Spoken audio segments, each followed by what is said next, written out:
Debaran 90 minit menanti Johor Darul Ta'zim, JDT, apabila turun menentang San Francisco Hiroshima pada aksi timbal balik pusingan 16 Liga Juara-Juara Asia Elite di Stadium Edion Peace Wing, Hiroshima, petang ini.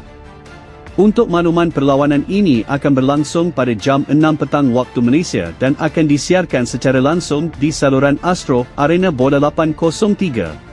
Berbekal kemenangan 3-1 pada aksi pertama di Stadium Sultan Ibrahim sebelum ini, pengendali JDT, Xisco Munoz bakal menghadapi tugas getih dalam rangka strategi terbaik bagi mengekalkan kelebihan itu.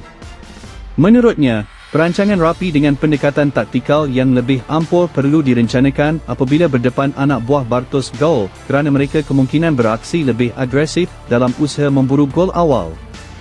Tiada istilah beraksi secara bertahan apabila menentang kelab dari Jepun itu.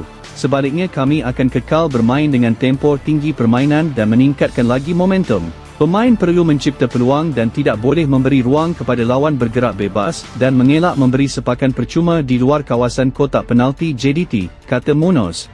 Sementara itu, jurulatih San Francisco Hiroshima, Bartosz Gol percaya pasukannya memiliki momentum terbaik untuk menentang Johor Darul Ta'zim, JDT, dalam aksi kedua pusingan 16 Liga Juara-Juara AFC Elite.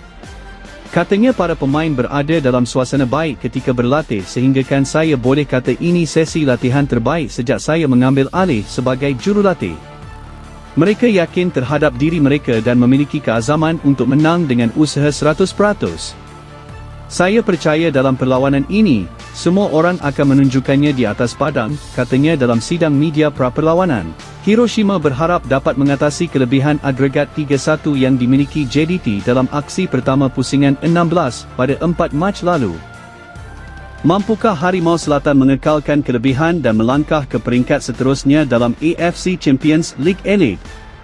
Sama-sama kita nantikan aksi yang mendebarkan ini.